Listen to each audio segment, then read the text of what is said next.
Edward the emu was sick of the zoo. There was nowhere to go and nothing to do. And compared to the seals that lived right next door, well, being an emu was frankly a bore. So that night when the zookeeper went home to bed, Edward jumped from his pen and he laughed as he said, "The seals are the best, anyone can tell, so tomorrow I'll be a seal as well." The next morning at 9, when they opened the zoo, the seals were all swimming, and Edward was too. He dived in the water and basked in the sun, and he balanced a ball in his beak just for fun.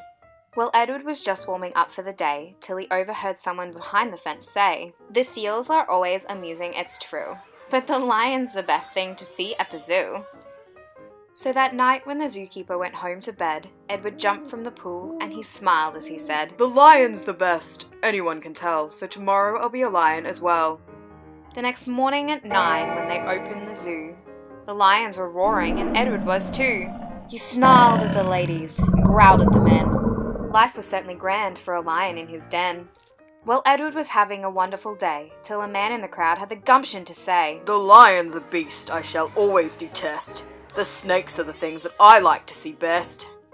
So that night when the zookeeper went home to bed, Edward crept from the cage and he grinned as he said, "If the snakes are the best things, and that's what they say, then tomorrow I'll be a snake for the day." The next morning at 9, when they opened the zoo, the snakes were all hissing, and Edward was too. He slipped round the rocks, it was magic to see. Then he curled himself casually up round a tree.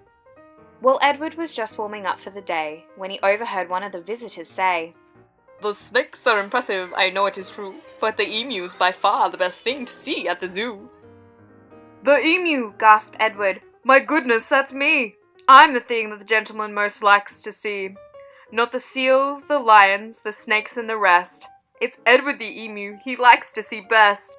So that night when the zookeeper went home to bed, Edward slipped from the cage and he laughed as he said, "If the emu's the best, then that's easy then. Tomorrow I'm Edward the emu again." Edward ran to the place where he used to reside, but oh what a shock when he clambered inside. He found himself suddenly come face to face with the emu they brought in to take Edward's place. The emus considered each other a while, then the new emu said with a shy little smile, "Hello, I'm Edwina, it's nice to meet you. You're the best thing I've seen since I've come to the zoo."